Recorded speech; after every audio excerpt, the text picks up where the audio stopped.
can't go. I can't do. Like seriously. Like he's about to trip you out. Matter of fact, me and Glenn talked about this here. If you ever see me in jeans, I got cowboy boots on. I can't wear jeans. I cannot wear jeans. Because? I just can't wear jeans. I've never liked jeans. It's always been slacks. It might be pants. But if I ever have, the only time you will ever see me in jeans is if I'm wearing cowboy boots. Do you ride?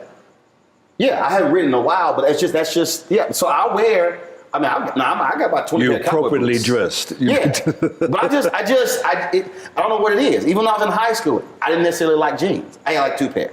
Now my dad, he got jeans, he's clean pressed. No. Drive my wife crazy because we'll go somewhere and we're like, oh, it's casual.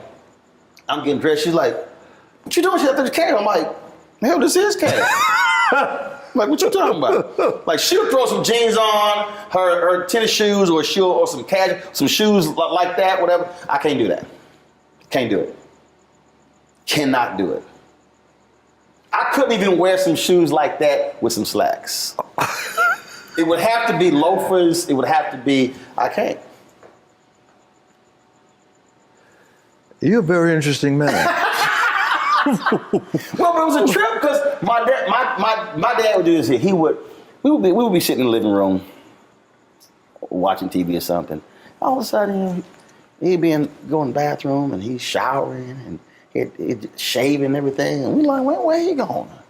And he'd get dressed up. He'll put on some slacks. He'll put on some shoes, shirt, put his watch on, cologne, leave, come back. Hell, he went grocery shopping.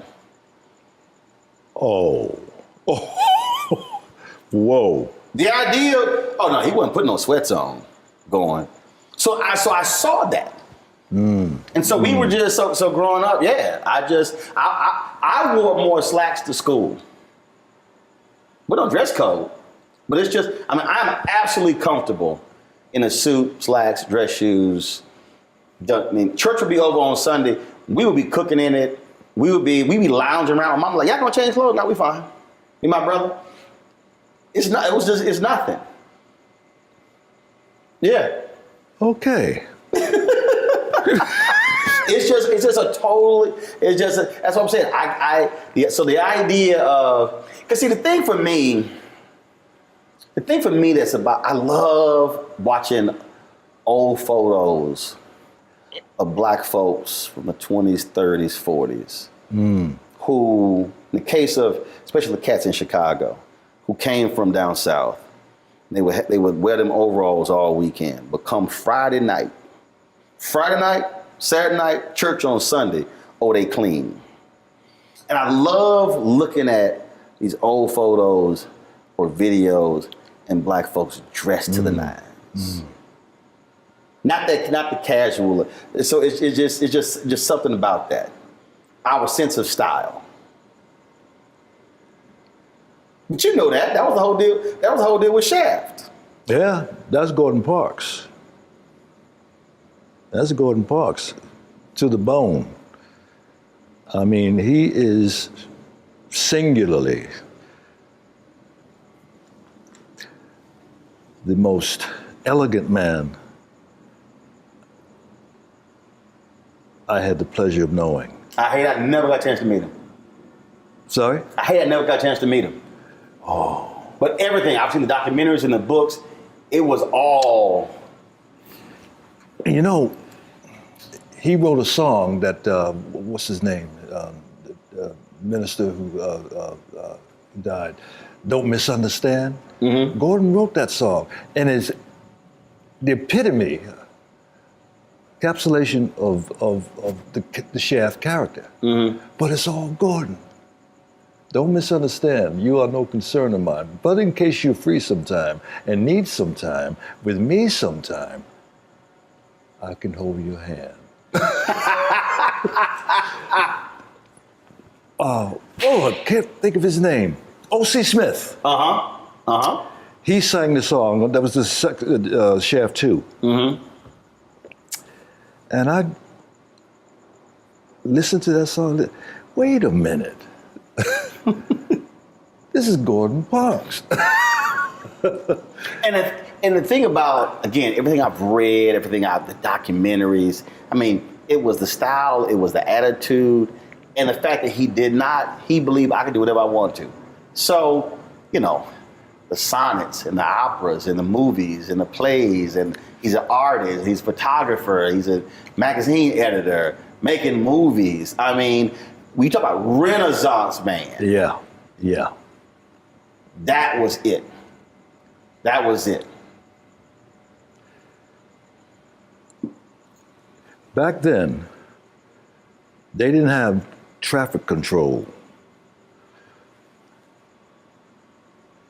And that shot, when I come out of the subway,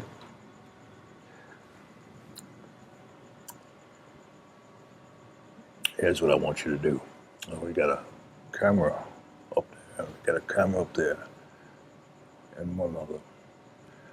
When you come out of that subway stop, and I want you to cross the street, and I want you to own it. You feel me? No, he didn't say feel me. You understand? Yes. Yeah, I want you to own it. So that crossing in that Broadway,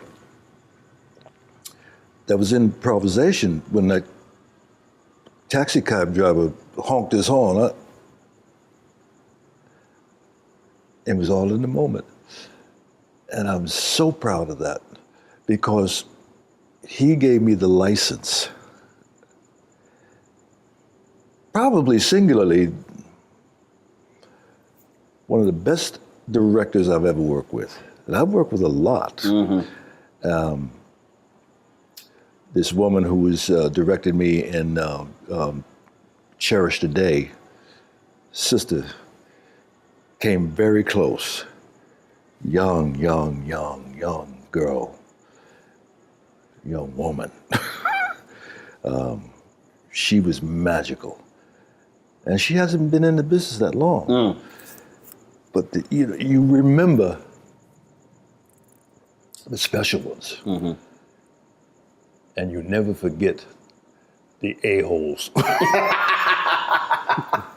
Had a few of those as well. See, what I love about, first of all, everybody, people talk about black exploitation, and we'll get to that in a second. But what I think Shaft represented, and you playing Shaft, it represented exactly what he said. Own it, meaning bring all of your authentic black manhood and don't apologize for it. Yeah. And I'm not casting any aspersions on any of Sidney Poitier's movies or anybody else.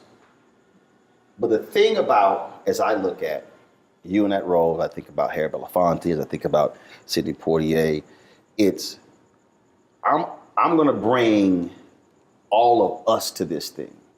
And America, and even a lot of black people, are uncomfortable with full, authentic black manhood. That scares a lot of black people. Because because even we get scared. Oh, hold up, that's a little, man, that's a little too much. Give me an example. Oh, I've experienced it. I think when to be an unapologetic black man scares black people because we have been so conditioned. We have been trained and then subconsciously accepted when we walk into the room, we ease into the room. And that if you walk in your fullness, when he said, own it, who this cocky, arrogant person? Yet mediocre white men go to many spaces like, oh, I belong here. And I think that is, and I've experienced where a lot of black people, you a bit much. Well, he not. Oh, but I am. Well, you're going to have to deal with it. And it's a very interesting, I think, and to see it on the big screen, this total badass, clean, women loved him, unapologetic. That, to me, is what it represented. I get what you're saying, and when I look back on it, Gordon's whole persona was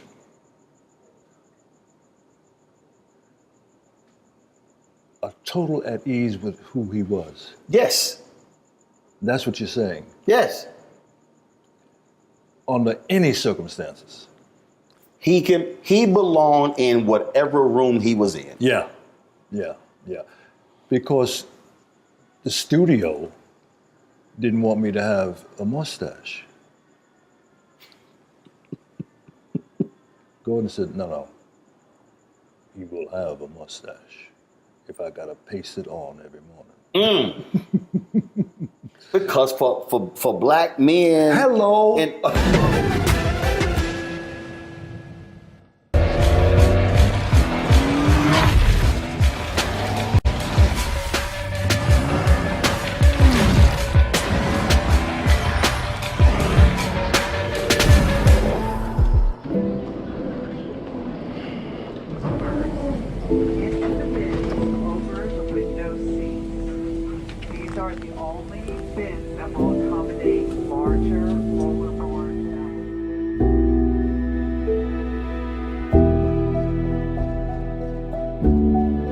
Put 10 in here? 10, and you don't come out till you die. And you eat him, you eat 10. Oh my God. So what?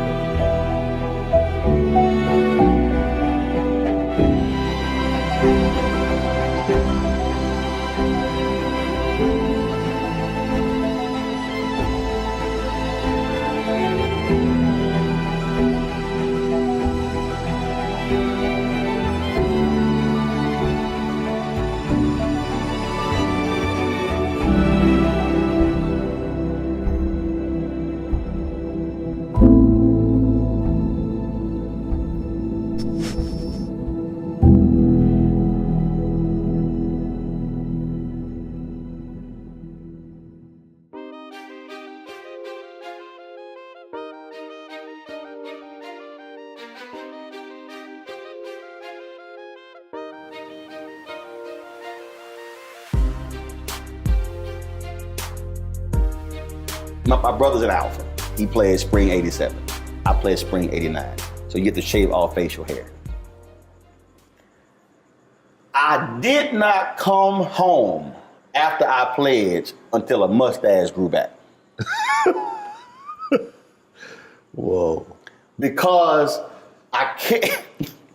Okay, I'm gonna tell you the story off camera. I gotta tell you the story off camera. All right. My dad will get real mad if I tell this story on camera. Okay. But let's just say my dad made it real clear to me and my brother. You better keep a damn mustache. Remind me to tell you the story. You gonna holler. But I've had that conversation with other brothers I went to college with, and when they went to corporate America, they shaved their beards, shaved their mustaches, and again, it was conforming to a standard that's not who we are. So for him to say no, he gonna have a mustache. That was another signal you are going to accept the fullness of this black man. Absolutely. Now, you said he gave you the license. Was that you? Because even that has defined you. People, oh yeah, that's the bad man. That's the badass right there. Did you have that attitude before, or were you sort of, hey? No. You want me to shave it? I'll shave it. You want me to keep it? I'll keep it. All right, back up. It was only a couple of years ago that I realized that the character Gordon placed on me was Gordon Parks. You know, he's got that bushy. Yes.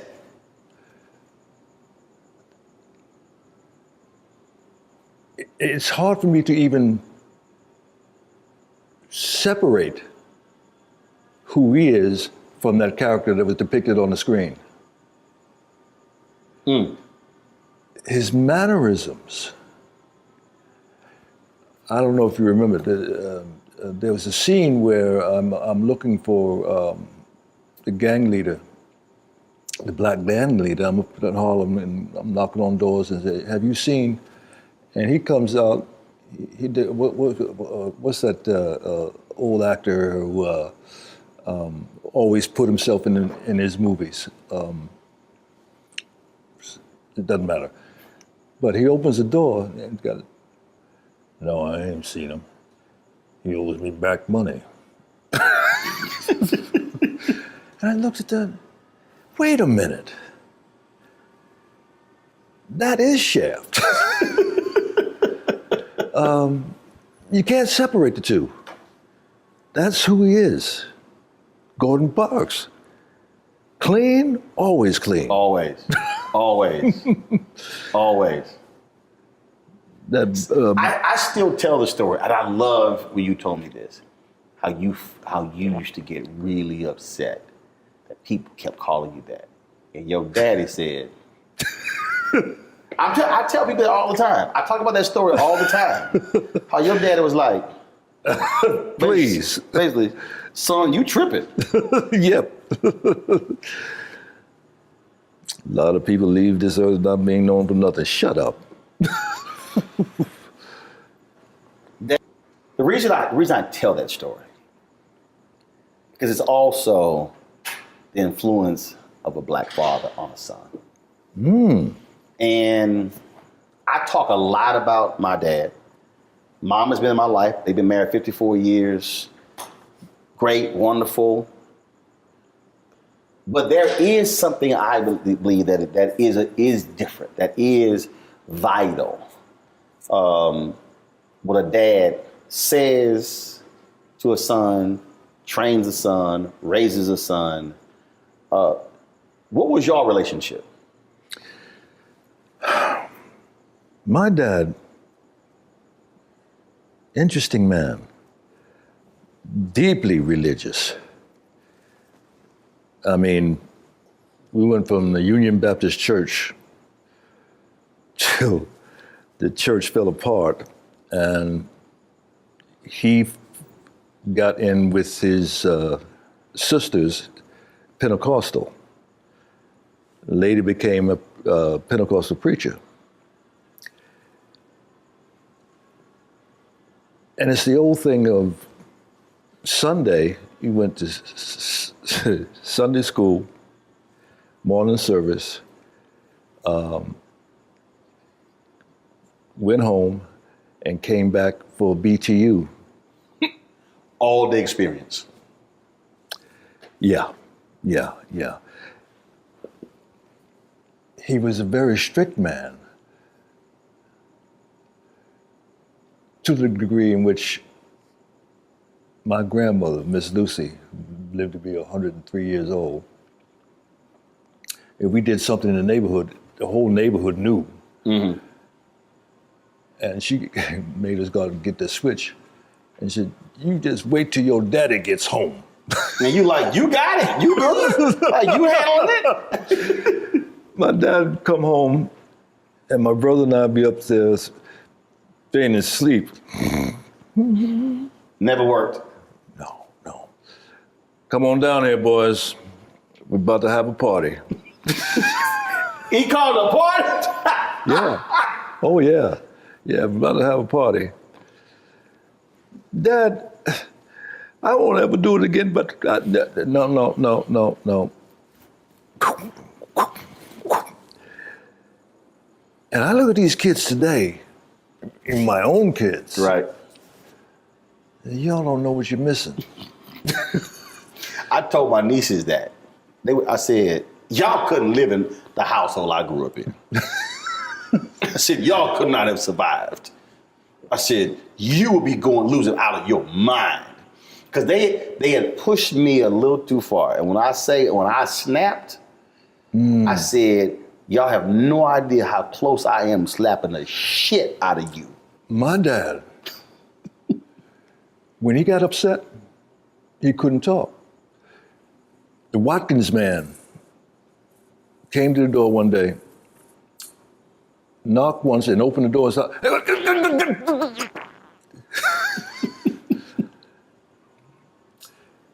funny story. Alternate summers, we would go to my dad's home in Thomasville, Georgia, and North Carolina, my mom's home. Dad wanted us to experience going to Florida. Thomasville is only, 20 miles from Tallahassee.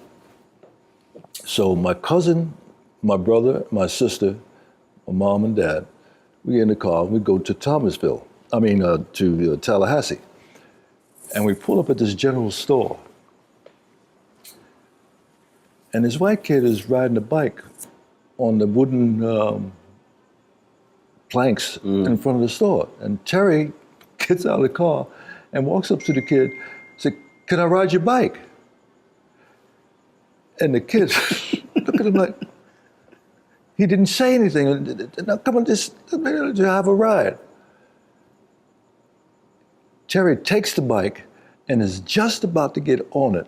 And my dad come flying out the door, grabbed up Terry, put him in the car. I don't know how fast we got back to Thomasville. But you just don't understand. We are not in New Rochelle. We are in the South. We didn't know what that was all about. But to see him, we knew when he was upset. Right.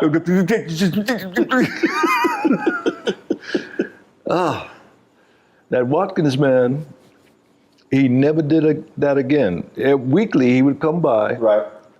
You remember Watkins products? I got a few weeks on you, that's why.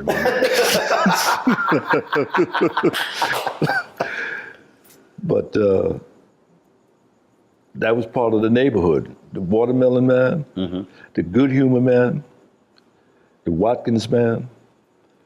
Weekly would come by trying to sell hair products and Vaselines and everything. I had a pretty good growing up. How did you decide to say, all right, I'm gonna become an ebony model? No, I didn't get a vote on that. No, I was doing the Ebony Fashion Fair. Right. And Eunice Johnson, Mrs. Johnson, said, would you do an ad for us? And I was doing a little modeling in Manhattan prior to this. Very little. And I said, sure. I don't think I ever got paid for that. The Duke product. We were on salary, weekly salary with the Ebony Fashion Fair. We're gonna use you everywhere. How much was it? No, it was 79 cities in 90 days. Right. I don't remember what we were paid weekly, but I was sending that back because I was then married, had 2 children. People don't realize how huge that tour was. Oh. It was a significant fundraiser for many black organizations. Absolutely, absolutely. And after the film came out, I'd go doing promos from city to city. Say, oh boy, I know you did Shaft, but I remember you from the Ebony Fashion Fair. Oh. Because it was a huge deal. I mean, look, obviously people today don't understand because you see everything on television, but the reality is when Ebony Fashion Fair, when that tour came to that city, especially mid-sized, small cities, it was the event of the year. Yeah. And then bringing these fashions from these African designers, the African Americans, these European designers from Paris, couture. I mean, it was a huge, an event. Yeah. And folk came dressed up. Yes. It was an event. I remember when we hit New York at the Hilton Hotel. I mean, as far as you could see, dressed to the nines. Oh, it was awesome. It was awesome. I loved it.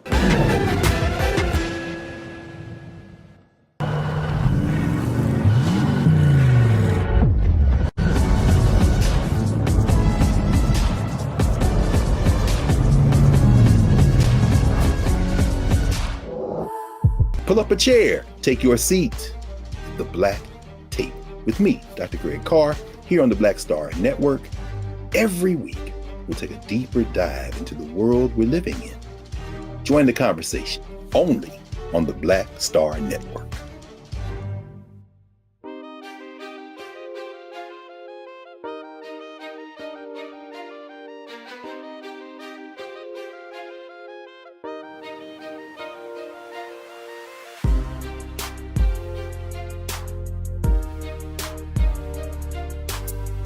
I lied to Mrs. Johnson saying that I'd done runway.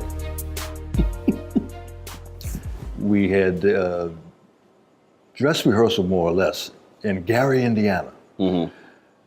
And I'm watching the girls go out and they go midway and turn around and go to the end, turn around and come back.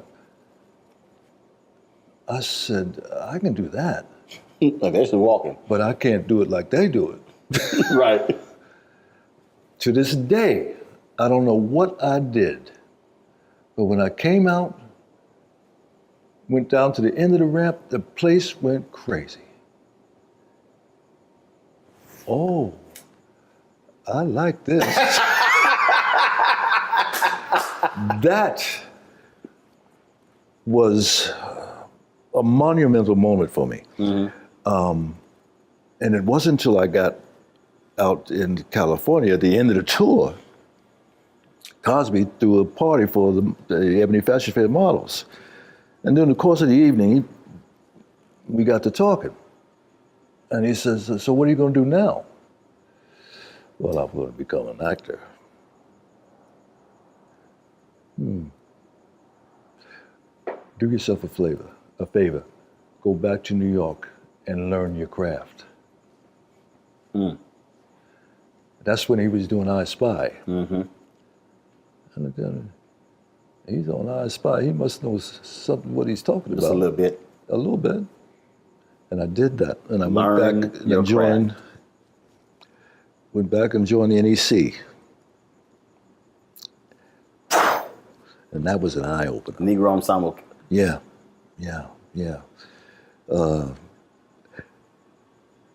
Robert Hooks. I finally got to be participant in the company. That brings another funny story. It was a 3-hour play, and I only had one word in the entire show. Right! Esther Roll, bless her heart. She's sitting next to me, right? And I guess I'd zoned out, and she went, right! Just had one word. Every time I saw this woman, she said, you need a punch? I guessed it on that show once. Oh, Roundtree, you need a punch? But see, that phrase right there, I think it's the reason that is so important. Because it's crazy. Today, I literally had a conversation with a young woman, journalist. And it's interesting because I have more sisters who reach out to me for advice and counsel on their career than brothers. It's very interesting. The sisters are like, yo, they will soak up the knowledge. Very few brothers call. And she called me, and we were talking, and I said, lost the last job, the last 2 jobs, BS with both. I said, look, get in. I said, I don't care. I don't care about other people. I don't care about their own drama. I said, focus on your skill set. Focus on your weaknesses. I said, identify all your weaknesses. Focus on that. I said, don't focus on your strengths. I said, because your whole goal is to take away if anyone's doubting what you can do, remove all your weaknesses. So minimize them as best that you can. And it's amazing how many people don't focus on the craft. It's not who sees you in airports. It's not who sees you. Because then they always go, man, I want to do what you do. But do you want to do what I did? Yeah. And that's the craft. That's literally watching, for me, watching the video and playing it back. What was your hand position? What were your facial expressions? What did you look like? Were you going to sleep? Were you bored? How were you sitting? How are you asking questions? Studying the craft. And it's amazing how many people in numerous fields don't really think about that. Seems to me that most people want to jump. Oh. You know, it isn't about the path. It's about the highway. Because the path that's actually what you grab onto when you go into a headwind. That's the thing that I use this example with Bishop T.D. Jakes. I said, if you focus on Bishop T.D. Jakes of the Potter's House, and you ignore the Bishop T.D. Jakes who was digging ditches in West Virginia, whose wife had food stamps, I said, then you can't understand the Bishop T.D. Jakes at the Potter's House. Lionel Richie said, when B.B. King died, interviewed with Lionel Richie said, Lionel, you cannot write the blues in the back seat of a limousine. Whoa.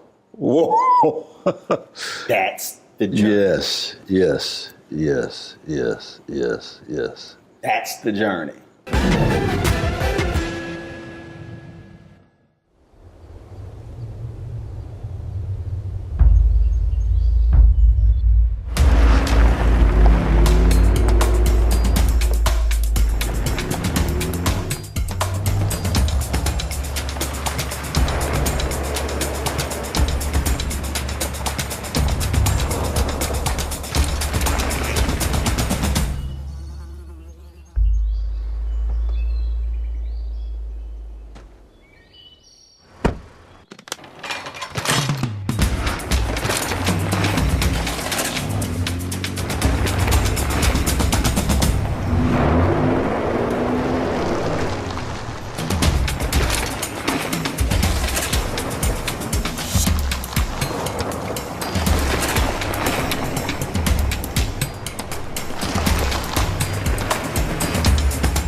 Time to be smart.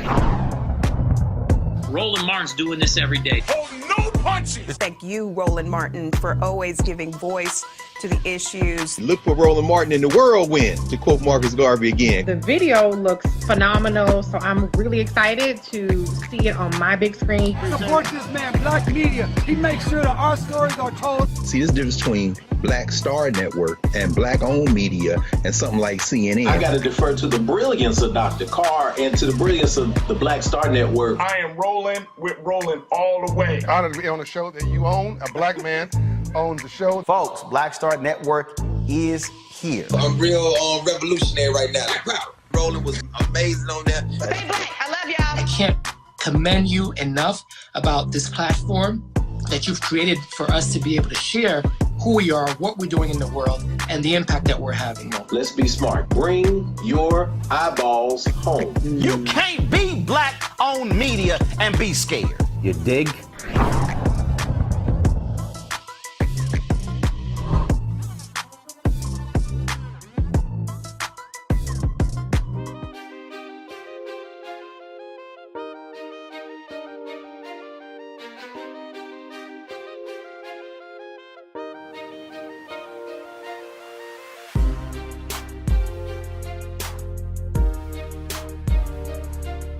Cause see, you guys, Shaft was what, 72? 71. 71. So you had been acting for how long before that? 66 or 67. That's a 4 or 5 year period of sitting with others, learning and watching. And for the people who don't understand the Negro Ensemble, just explain how crucial that was for Black talent. I got to see Denise Nichols, the brother who was in Shaft, Moses Gunn, the brother who won the Academy Award for Soldier Story. Howard Rollins. No. A Soldier Story. No. You mean Officer and Gentleman? Yeah. Not no Gossip. No. A Soldier Story. He won it for Soldier Story. He was the sergeant. Oh, he was nominated. Raspy Boys. Yeah, I know. You made me feel better. No, the Raspy Boys. Yes. Because he didn't hit, because he did a whole bunch of, he didn't win the Academy. Adolph Caesar. Because he did, and see, even we talk about The Journey, they had hit, but people didn't realize all of those movies, he did the voiceovers for the trailers. Wow. All of those, a lot of the Black movies that hit, he was the voiceover guy, and that's what he did all those years until A Soldier Story hit. Wow. He was toiling. Yeah, and it was so the movie trailers, anytime you watch all them Bruce Lee films and the Kung Fu films and all of those Black movies in the 70s, early 80s, it was Adolph Caesar's voice. What a voice he had. Roscoe Lee Brown. Another voice, another great voice. Very erudite. He was. Oh. I did a film with, they used to tour together and do Shakespeare readings. Man, I can't remember. But the two of those voices, you could just visualize them on stage. Roscoe Lee Brown, I loved him to pieces. What a character. What a character. I was going somewhere with this. Negro Ensemble, how vital it was. The pros really do it. And watching them, and that's what this is about.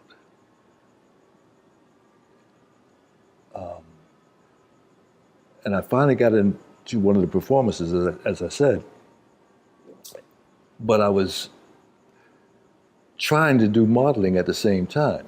So doing breaks, I would go do go-sees, what they call go-sees, go to different photographers and show them your portfolio, yada, yada, yada.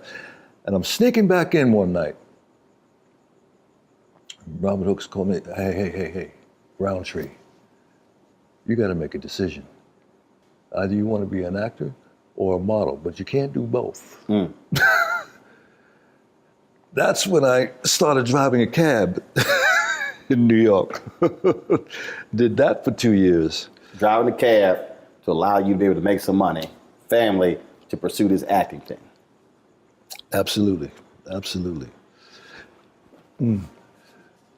I remember I was dropping people off at Sardi's. And I said, one day, I'm going to be dropped off at Sardi's. I'll never forget, I had a fare one night. Woman drove and she asked me. You had a fare one night. Yeah. Those of you who are listening and watching, he did not say, I had an affair one night. F-A-R-E, not A-F-F-A-I-R. See, I pay attention. Let's not get it twisted. I pay attention. And she says, what are you going to do? And I said, I'm going to become an actor.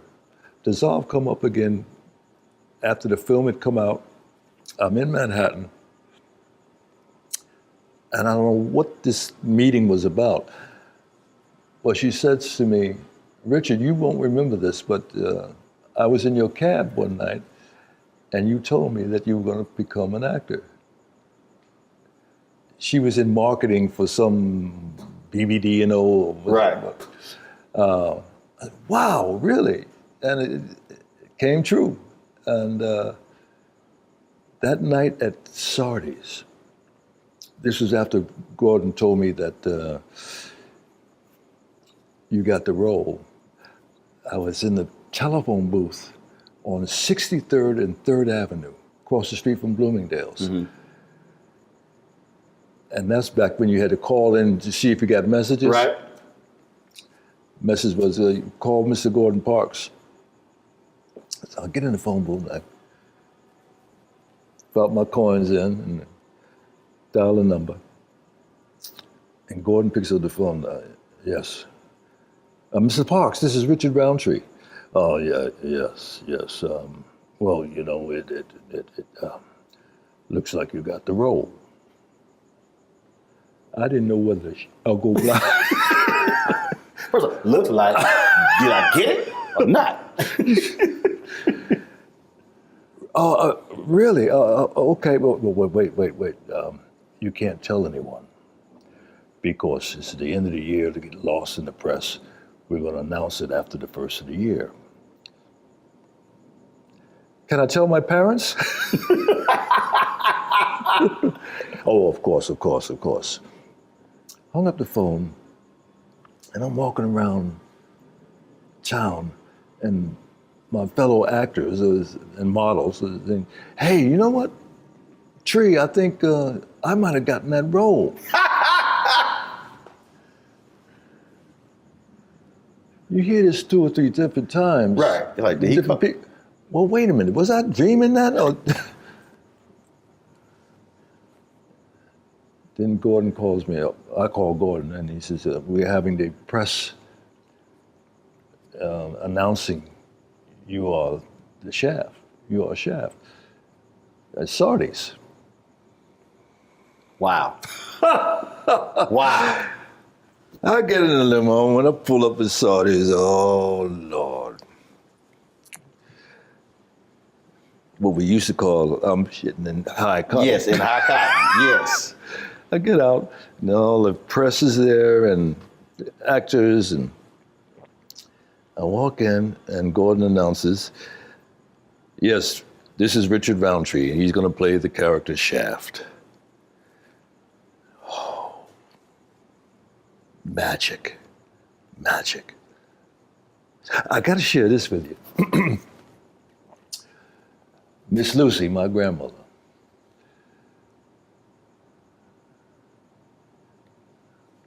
and my dad came down to the hotel prior to us going to the theater that night, saying why he couldn't attend the screening, the premiere.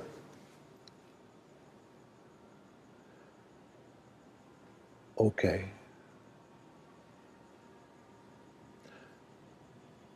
My grandmother, my mother, and my sister, and I go to this biggest night of my life. Right. Big lights, paparazzi, the whole nine. And we go into the theater. And the lion starts roaring. Film starts. And the first fight scene, my grandmother stood up. Don't you be hitting my boy!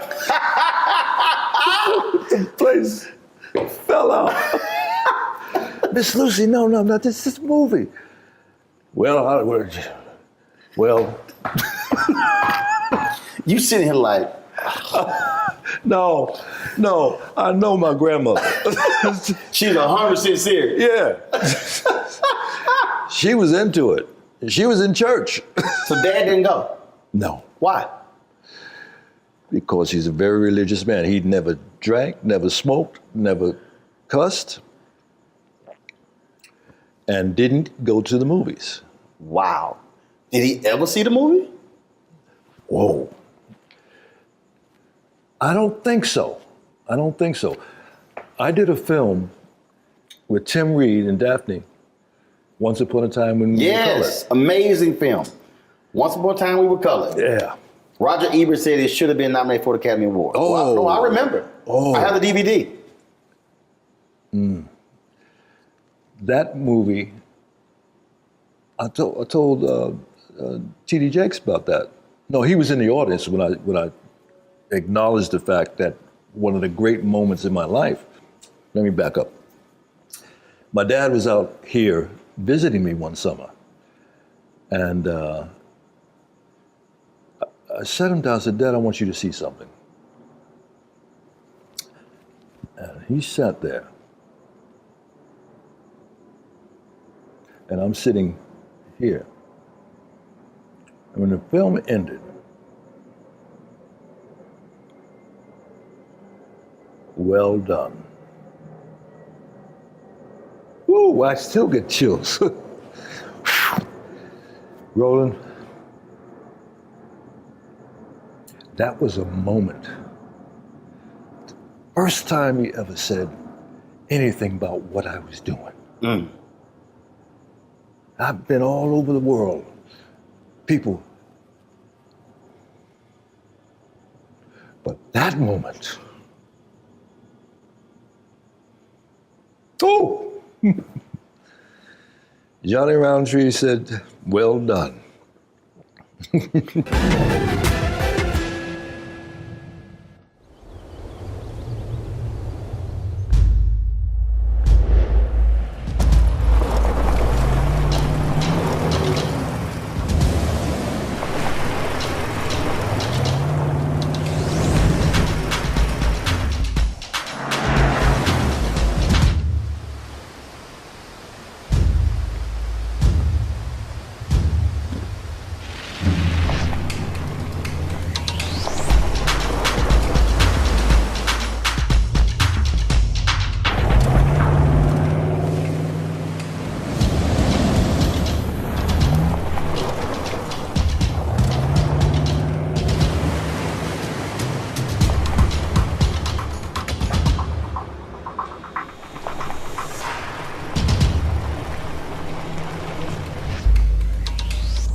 I'm Deborah Owens, America's Wealth Coach, and my new show, Get Wealthy, focuses on the things that your financial advisor and bank isn't telling you, but you absolutely need to know.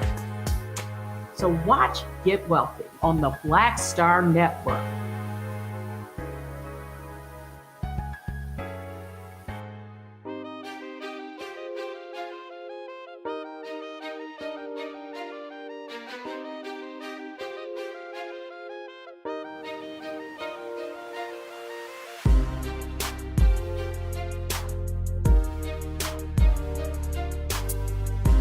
There's something special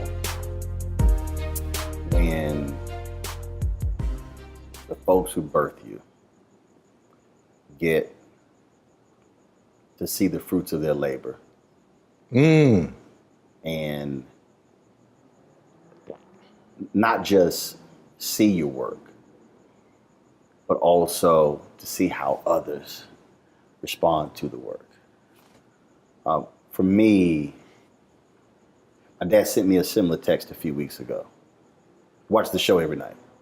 It's a news show. Yeah, he watches it every night, of course. If he misses the show, he gets caught up on the replay. He watched every show. He'll call me, tell me, don't put that person back on, she's stupid. I don't know what the hell this dude was talking about. Way to kick his ass, son, way to kick his ass. He do cuss. He don't cuss a lot. I cuss way more than him. But one of the joys for me is to get to bring them into my world and to actually meet people, see people, to experience all of that. Because, and I don't have biological children. You have children, even with the nieces I've raised. It's all that you invested, all those whippings, all those lessons, all those things, to see it actually pay off. Yeah.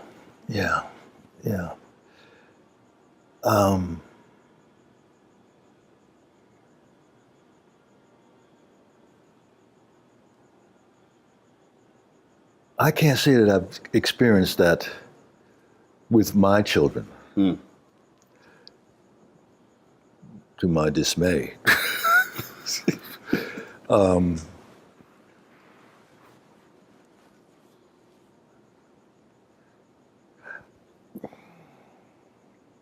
I remember being asked a question.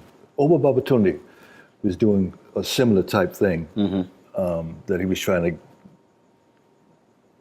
put on television. And he asked me, how do you feel about what you do affects your children? And I was stumped.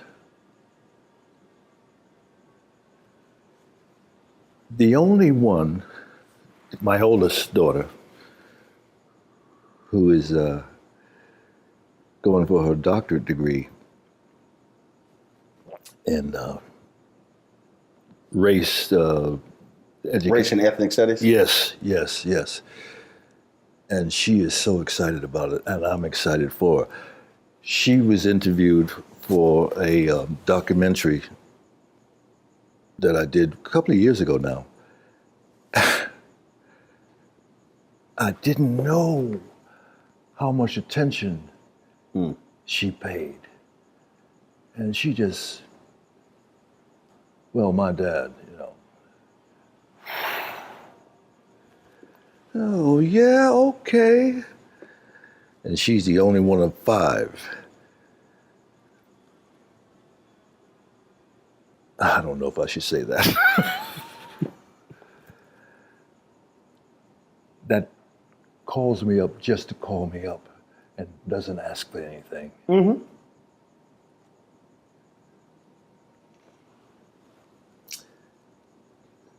Can you tell I'm a little pissed off? Just a little bit. No, but look, it is a. See, for me, and many others have said that. Talk about that relationship, that experience. So we live 8 blocks from my maternal grandparents. So I was with my grandmother, grandfather every day, almost first 15 years of my life till my grandfather passed. So the Catholic church we grew up in was founded in their living room. Nearly all our family went there. Every Sunday, it was 30, 40, 50, 60 people. Was it what? It was 30, 40, 50, 60 people at their house. I mean, because they had 8 children, 42 grandkids, like 70, 80 great-grandkids, like 120 great-great. I mean, just a huge family. So family matters. And when I talk to people, like, it's amazing when I talk to folks and they say, yeah, I haven't seen my brother in 12 years. I haven't talked to so-and-so. That's foreign to me because of how we were raised. Right. And it's like if I go 3 months, like, hold on, what's going on? So my schedule gets crazy. So now, because I can, and they're retired, I'm like, all right, I fly out of Virginia. They were with me for 7 weeks. No reason at all. They came 3 weeks. They still work elections. So they were like, look, we gotta go back and work an election. So flew back to work the election, came back for like another 4 weeks. And just hanging. No one in particular, just at the house, chilling. Dad would cook every day.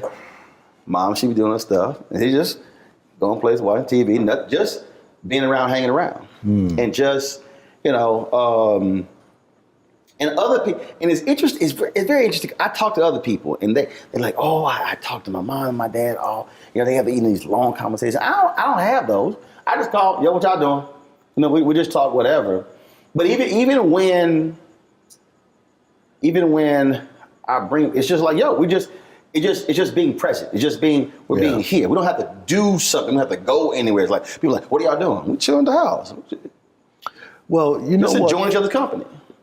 I have to point the finger here for some of that. My upbringing, we weren't physically demonstrative at all. And I always made it a point to be the opposite when I'm present, physically even present. That's right. My dad would call me up a day or two after his birthday. Say, hey, son, how you doing? You forget something? Oh, Dad, I'm sorry. Yeah. It's all right, it's all right. Dissolve, come up, present day. The only time I hear from my kids is when they need something. And it's me also not reaching out my end of the bargain. It's very true. So because as parents, I get it. As parents, you look, you're supposed to call me. But see, and again, if I go a certain period of time, my dad will call. Son, what you doing? I'm sitting in here. Okay, all right. How the weather? What you working on? That sort of thing like that. Because I will get busy or whatever. We text a lot. We have a group family chat, and we have a group me of my whole family. We communicate constantly. Funny stories. We went here, posted photos here, and it's great because you're in tune with everybody. So I have 3 sisters, 1 brother, and then I have 9 nieces. 3 nephews. Then my wife's sister has a brother. My wife's sister has a son. So it's 12 kids. So 12 kids plus us 5 plus parents. So we're communicating constantly. So it's not like we have to actually call each other because we're communicating every single day in the group chat. Every single day? Every single day. Yeah. If I pull up his phone right here and I pull up, I'm looking here. Oh, perfect example. My sister sent something 5 minutes ago. 7 minutes ago. So you sit here. It's our group chat. So we post something. We see a story. We chat. So my wife took photos. People put some Christmas tree up. My sister. The Christmas tree up already? No. The neighbors did. She's like people across the street. Somebody was at a restaurant. They sent some food. Okay, my niece, happy Halloween. This all. So we. Wow. So we use technology to act, and then my grandmother and my grandfather, my maternal grandmother and grandfather, that family just created. We were all on a group text. We just created that chat as well. So we are sitting here because you can't call everybody. Like I said, a huge family, you can, but it's our way of just being able to communicate and talk one another and share with one another. And that way you're keeping up. So like my nephew got engaged, boom, photos are posted on there. We saw it there as well. But that's the thing. And it's interesting because early this year, so I had an aunt who passed away, my Aunt Betty, my mom's oldest sister. And I was on the group text. I said, why aren't we getting together like we used to? I said, I understand COVID. And I said, we should not be doing get-togethers at funerals. Should not what? Be doing get-togethers at funerals. I said, because when somebody dies, if you have no memories to discuss because you never got together, shame on those who are here. And they were like, well, there's an annual event they have at the Catholic Church we grew up in where they celebrate the founders. I said, that's March. Why? I said, can y'all tell me why we gonna wait 9 months? I said, why are we waiting 9 months to get together?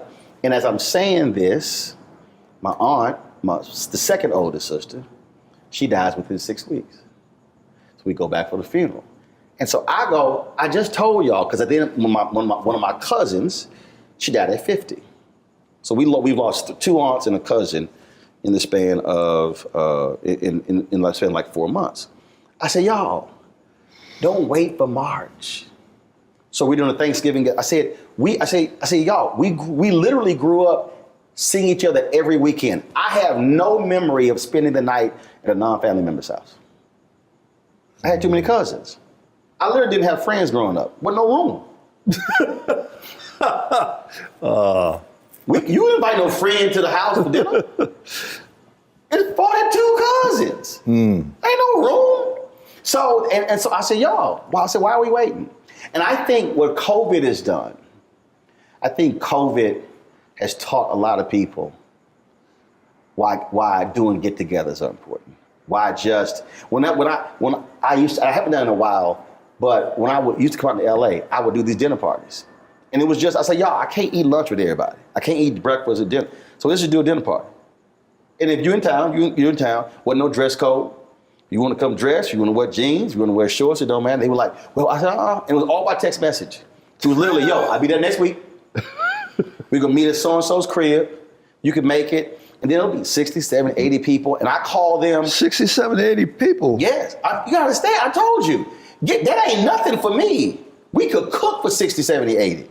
Because that was an every weekend get together with my family. So that's like, seriously nothing. I had a party at my house and they were like, how many people you invited? I said, man, about 100. They were like, oh my God, 100. I was like, y'all, that ain't a lot of people. You're like, well, how you cook for 100? I was like, easy. Big ass pot of gumbo, big ass pot of crawfish etouffee. I'm like, what's it? Because that's literally how I grew up. But it was the point of fellowship, seeing each other, having fun, for no reason at all. Didn't have to be somebody's birthday or holiday. Richard ain't lying. This is how I would start. It's Tuesday night, school night.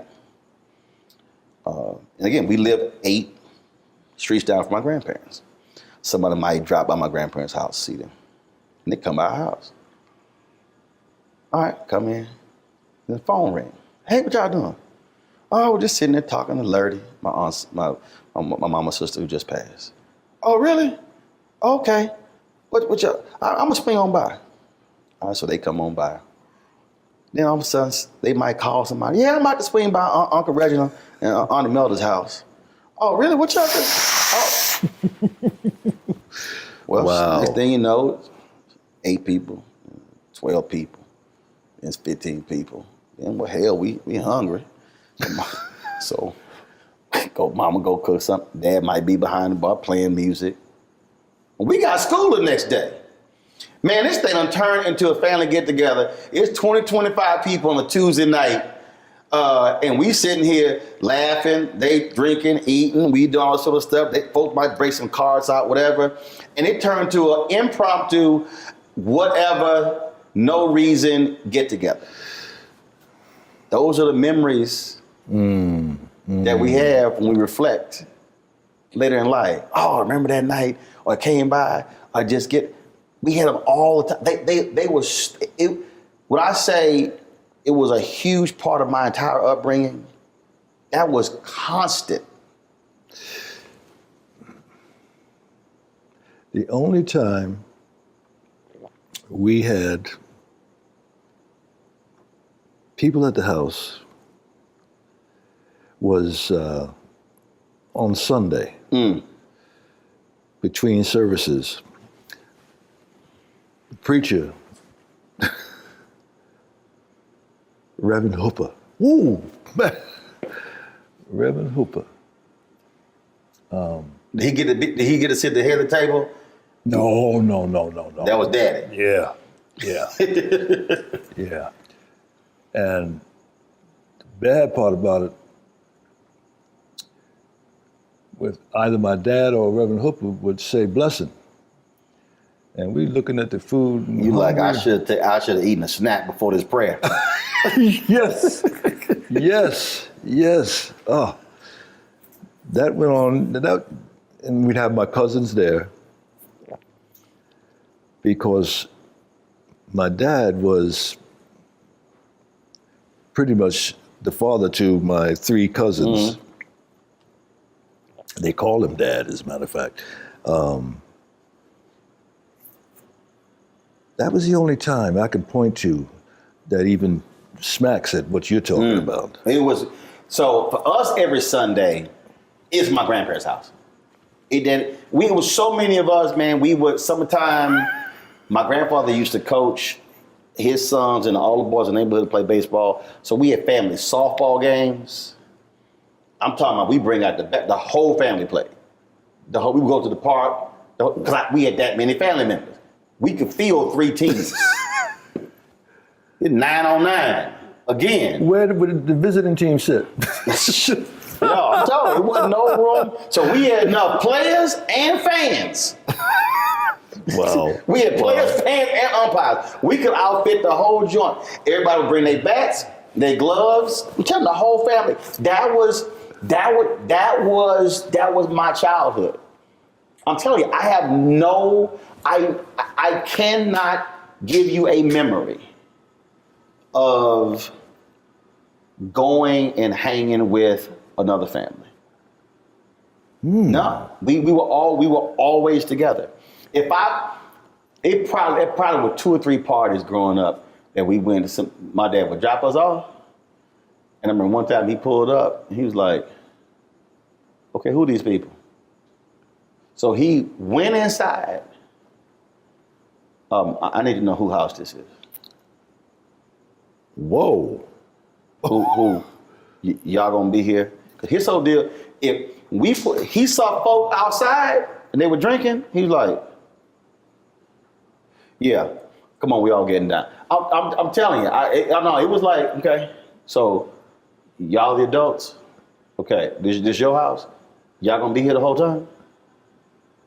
Okay, I just wanna make sure that they're gonna be adults here who are, and me and my brother like, oh, no, wow. Seriously, bro. He's like, okay, I'll be back at 11:30. Bro, wow. Give me that look. Oh, that was probably I had a couple things.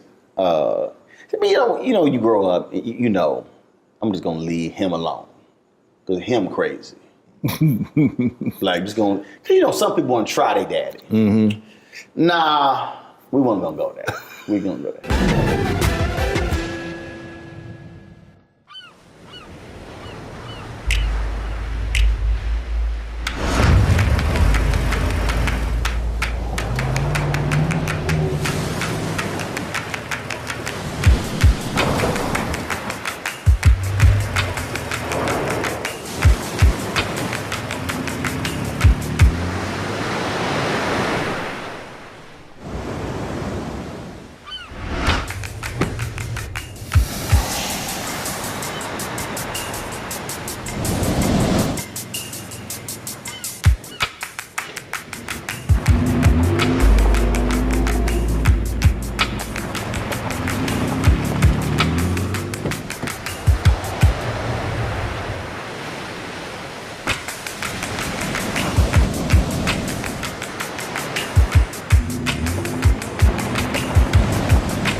Hi, I'm Dr. Jackie Hood Martin, and I have a question for you. Ever feel as if your life is teetering and the weight and pressure of the world is consistently on your shoulders? Well, let me tell you, living a balanced life isn't easy. Join me each Tuesday on Black Star Network for a Balanced Life with Dr. Jackie. We'll laugh together, cry together, pull ourselves together, and cheer each other on. So join me for new shows each Tuesday on Black Star Network, A Balanced Life with Dr. Jackie.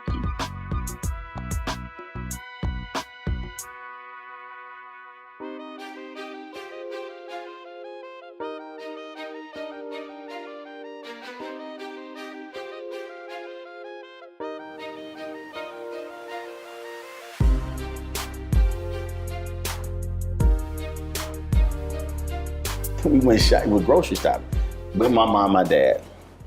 And it was a Walgreens next door. So I was coming back, I hear these two white men say, let's go get that nigga. Said what? Let's go get that nigga. And I hear it very clearly. I was like, oh shit. I run to the store. So I run to the store. I tell my dad, my dad's like, let's go. Now mind you, my dad was not a hothead, wasn't getting into fights, but if you mess with his family, like, let's go. Mom was like, Reginald, what you doing? Woman!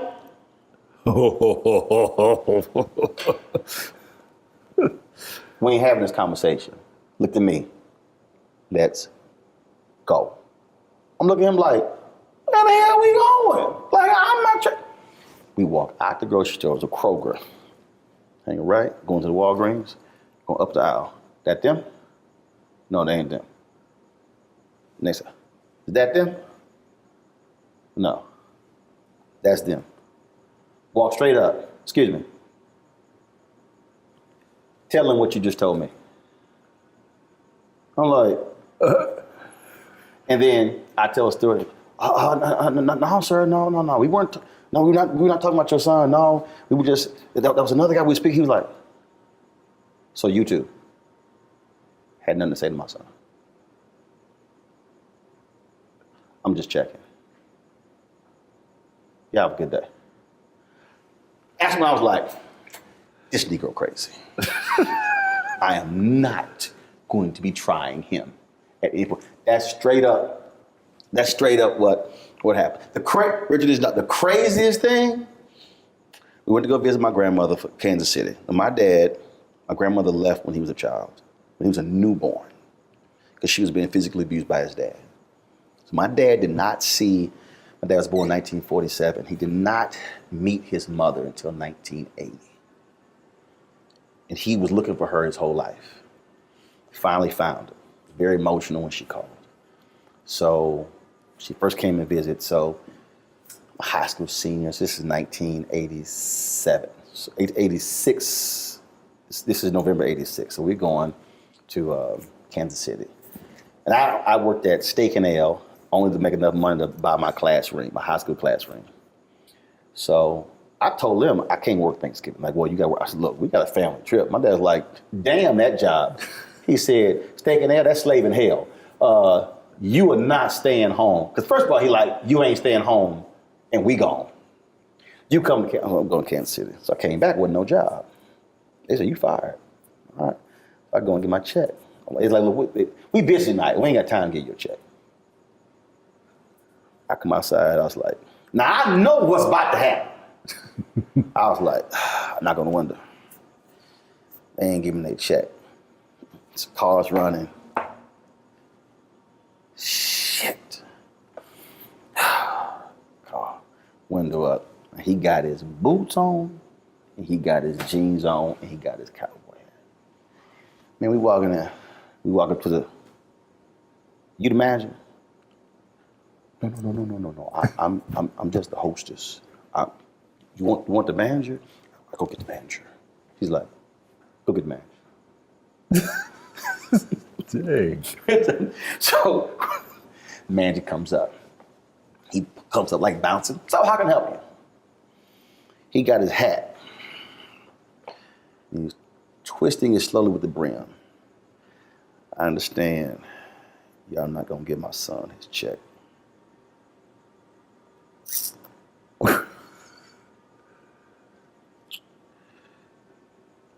I'm here for his check. And he stops and he's holding it. And this is how he's looking at him. Guy's like, I'll be right back. So he runs into the office, gets the check. He comes out, sir, here you go. He goes, hand it to him. He wouldn't take it. Made him hand it to me. He was like, thank you. Walked out. He's a bad man. He's a bad man. I'm gonna give you one more, Rich. I'm telling you. I had a flashback. Go to Popeyes.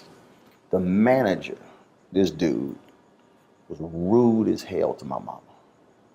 Rude. My mama came home and talked like that. And then we probably, look, we could have bought stock in Popeyes, the amount of money we spent at that Popeyes. My dad was like, he did what? So the next day, my dad got dressed and went to that Popeyes and walked in. He was like, you the manager?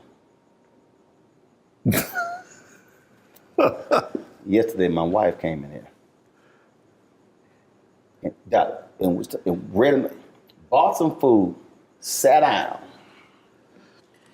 and ate that 3-piece in an hour.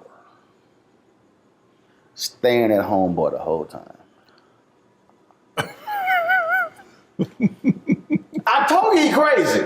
Whoa. I said, I'm gonna leave that Negro alone. I'm gonna leave that one alone. Bad man. Yeah. Ooh. Yeah. That's what I grew up. Just the look in your eyes when you, damn. Woo. How you think I felt like, yeah, we ain't messing with him. We could joke with my mama. We be playing and stuff. We be having fun joking with my mama. We could play my dad for about 15 minutes. He like, all right, we through playing. Oh shit, all right, guess we gonna go ahead and play with mama. Yes, sir. We done with him. Yes, bro. sir. That was, dude, it is, that's why I'm saying it is something different, which is why for me, raising my nieces, that's so important. That figure, that male figure, what they represent, what they give to you, what they invest in you, is so important. Yeah. It's so important. That's what I'm missing. I'm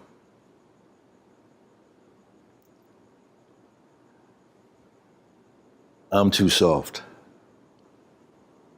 That's the bottom line. If they didn't, Doc, if that happened to I'm gonna get a call. And it ain't gonna go well. You can't call? You said your dad 2 days afterwards. Nah. Birthday's at 12:01. If my ass does not call between 12:01 a.m. and 11:59 p.m., there will not be waiting 24, 48 hours. You gonna hear. Matter of fact, I'm gonna hear a week before. You coming home? Wow. Oh yeah. Because his mother left when he was newborn. Dad was murdered when he was 9 by his second wife. So family is huge for my dad. And so then with my mother, all the family being all around, family is huge for us. It's huge. It's huge. And nothing gets in the way. And that all emanates from him. Both of them. But really for him, because of what he didn't have. Yeah. I totally get that. And so for my mom, I mean, absolutely, her brothers, her sisters, and then because we didn't spend a lot of time around my dad's brothers and sisters. Nearly our entire life was all around my mom's brothers and sisters. My grandmother had a catering business. I was 7 years old. I was 7, we were catering weddings, all this stuff. So we spent so much time around them. It was, but it's just, but just the value of what that means. The power of family. And it's never too late. See, you said they don't call. Don't matter what happened before. Seriously. If I'm you, the moment this interview is over, I'm gonna call one, I'm gonna say, call the other on the 3-way. And you call the other on the 3-way. I don't give any excuses. We'll force it to happen. No, we getting together. Oh, I ain't got no money. You ain't got to pay. But you getting together with family. Because time is finite. They got kids? Yeah, I've got 2 grands from my younger of the first marriage. How often do you see them? I haven't seen my grandkids. Well, one came out here last year before the pandemic. Right. And I haven't seen my youngest daughter, and she lives in Venice. Oh, hell no. You got an address? No. See? I'll be at the house. I would. Oh, I don't question. I'm not questioning. I'll be like, yo, you got her address? Text it to me. Then I'll show up at the house. Hey, girl. It's a whole different deal. You know how the cousin got mad at me because she's like, you slapped your mama on the butt? I'm like, yeah. I come home like, what up, woman? You got to be lying. No, I do. Oh my goodness. No, I am straight up. Cause guess what? I saw my grandfather slap my grandma on the butt. I saw my daddy slap my mom on the butt. I do the exact same thing to my wife. I come home, hey woman. Roland, you crazy. Yeah, of course I am. Everybody in my family know I'm.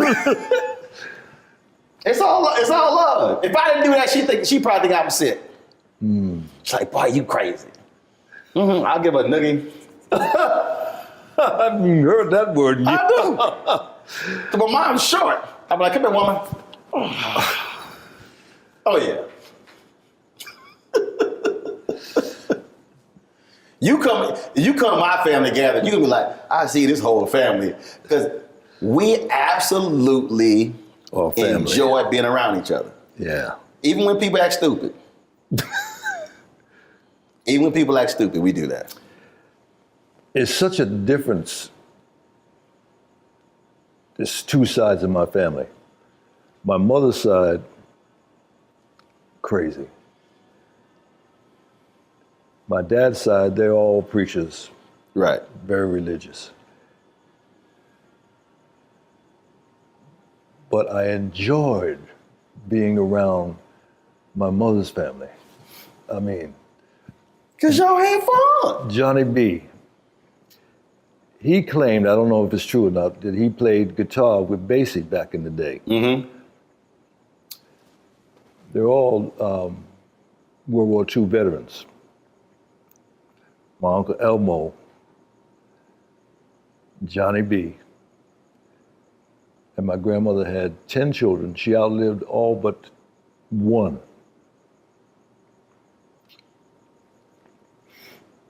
Johnny B. loved the juice.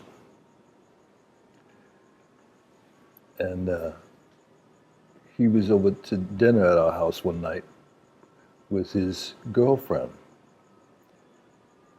And they both kind of in the bag. And my brother, mischievous as he was, he loosened the cap on the salt. And she took the salt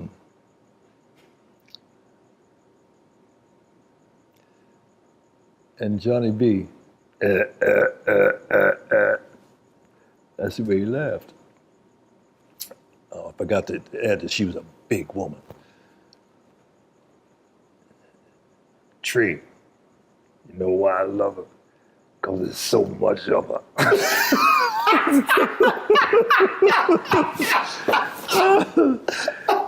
Oh, he was a mess. He was a mess.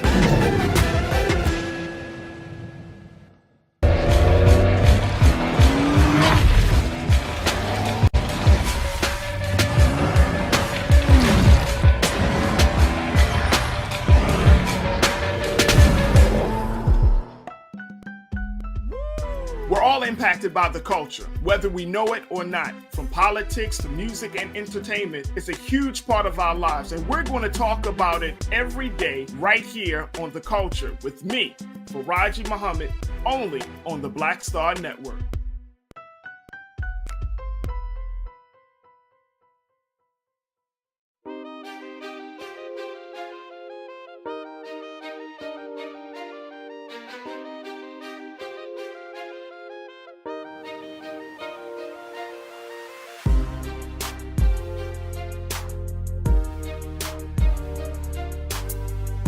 when we moved uptown, so to speak, at New Rochelle, I was in high school at this point, but I always kept liquor in the house, right? And Johnny B coming over and said, "Yeah, hey, give me some money and let me buy a drink." I said, "Yeah, help yourself." No, I can't drink that stuff. I need some wine. He wouldn't drink the hard liquor. He had to have the... Really? No. Man. That cheap wine. I think the reason I don't drink, because I go with my uncles, my Uncle Warren. Man, my Uncle Warren had a big gulp before 7-Up created the big gulp. Man, my Uncle Warren, I'm telling you, my Uncle Warren would drink, and it was so funny. I'm telling, growing up was hilarious. Man, again, people just drop by. My dad's like, "Oh shit, Uncle Warren, man, hide all my damn liquor. I know he gonna drink all my liquor." He go, "Oh, Doc, I had some cousins. My mom baked cakes. She had a cake business. Cousin dropped by, my dad like, "Oh hell no, hide them damn cakes, because damn well they been trying to pack all our shit up." I'm telling you, we love family, but it was something. Hell no, don't come in here with your own Tupperware thinking you gonna cut all this food off. We invited you to eat, not everybody who at your house. Dude, I'm telling you, we had. When we get together, man, and start because everybody know, and see, I remember everything. Oh, we tell all stories. You just because you see, look at you. I remember, dude, that I'll be bringing. I'm like, how your ass remember that? I was like, easy. That's why I never drank in my life. I said, ain't nothing affected my brain cells. You don't drink at all? Never have. Really? Never have. There's a picture of me in my first communion where we had to take the communion and then drink the wine, and I turned this way, and the look at my face was like, this is some bullshit. The photo, if you see that photo, you be like, yeah, you were pissed. I hate it. Yeah, I've never drank in my life. Never. So they use actual wine? Yeah. Yeah. I was ticked. I've never desired. My dad tried to give me some non-alcoholic beer. I said no. I was like, nah. Him and my brother, they sit there, get the glasses, they drink. I'm like, y'all, look, people give me so much liquor. Man, my dad loves to visit. He come, he like, oh, you got the good stuff. And I got like bottles of champagne. I got, he and my mama love visiting. They be drinking champagne every day. Because people give me so much. I don't know why people give me alcohol. I'm like, give me some Pro V1s. Okay, I play golf. I can't do a damn thing with this alcohol. Oh, my dad, my brother love people handing me alcohol. Because it goes right to them. I don't do nothing with it. I don't do nothing with it. See, I can see and talk to you, Richard, all day. I'm talking about this crap. I got to ask you this question here. We had the grape juice. I mean, not grape juice. Yeah, grape juice. Right. No, the dead wine. Dead wine. No. Catholics believe in alcohol. When they say Jesus drank from the cup, pass me the wine. I was an altar boy. I had to fill up the shallot. There was wine in there. They would keep it in the refrigerator in the priest's house. We had to go get it out of the refrigerator, put it in the cup. Yeah, that was real wine. Yeah, no grape juice. No, it didn't exist. Didn't exist. I'm gonna ask you two questions. Who would you really love to do something with today, a project? Somebody you haven't worked with, who would you love to do something with?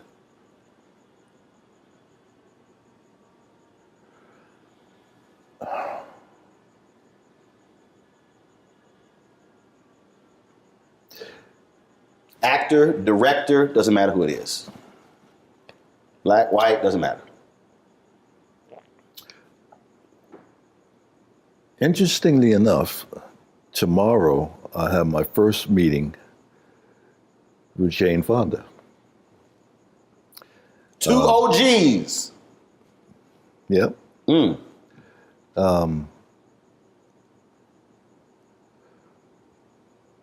But looking back, most of the people are not even here anymore.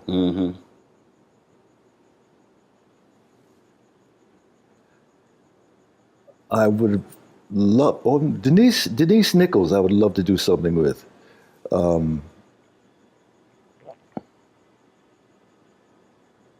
This movie that's out right now, I haven't seen it, The Harder They Fall. All the characters, there's a character in there, Jim Beckworth, who discovered Beckworth Pass up in Sierra Nevada. I've always wanted to do that character. And I was so excited to hear that he is one of the characters in the Holiday Fall. Now, you know, Glenn, he said when I asked him this question, he said to do an authentic Western. And he said he's working on it. Give your boy a shout. Give your boy a shout. Yeah. Yeah. He's working. He is one of my heroes. I mean, there's nothing he can't do.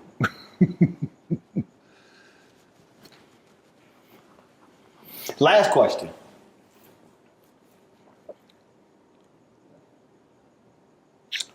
A 100 years from now. 100 years from now. Young person. Is coming across YouTube.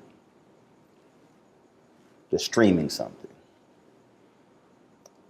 They might see you in Shaft. They might see you on Rock. They might see you Lincoln Heights. They might see you in anything. And if that kid says, who is this Richard Roundtree guy? And they could Google it, but that's really somebody else saying something. What do you want that kid, because they will come across your work 100 years from now. What do you want that person to know who Richard Roundtree was?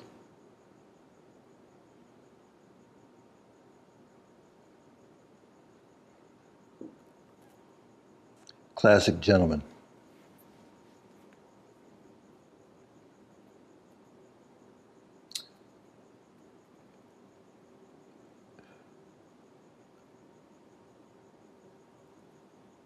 The people that I most admire have those two attributes: class and an excellent gentleman.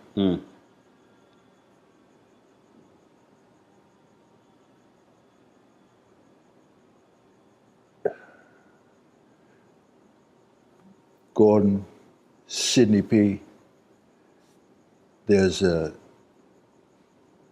innate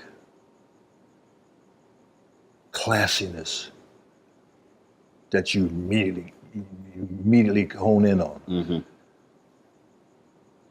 I'd be proud of that if I had a piece of that. Absolutely. Well, I've been wanting to do this for a long time. We've talked about it. I'm glad that we got I love sneaking up on you when you. Do you remember that? Yes. I remember that. It was a red carpet. I remember the Icon Man when we had a conversation about, and I had to give y'all this actually happened. I had to give you some advice. Remember, there was a woman you were interested in, but you were a wee bit. You said she was intimidating, and I said, Richard, is she all that? You were like, yes. I said, go for that. Oh, I remember. That was in Atlanta. It was Icon Man here in LA. Remember that dinner? They had us all at the different tables, and they grouped us, and then they said, okay, now it's conversation time. Oh. And then we were talking about, and I was like, hold up. You Shap. I said, he was like, you like, nah, but no, this is a strong sister. It was a really interesting conversation. And so we were going, I was like, go for that, Richard. Paula Kemp. I don't know. I ain't never met her, but I was like, go for it. Yeah. Yeah. There are times when you feel very confident, and there are times that you're squirmish. And that was one of those times. I don't know about that. No, I can envision you being squirmish. No, because I'm going to tell you why. There were things when you talked about doing the opposite of when you see something. There were opportunities that were presented to my parents growing up that for whatever reason, they were afraid to go after. And I said, that will not happen to me. I literally said, that will not happen. And I was like, what are you doing?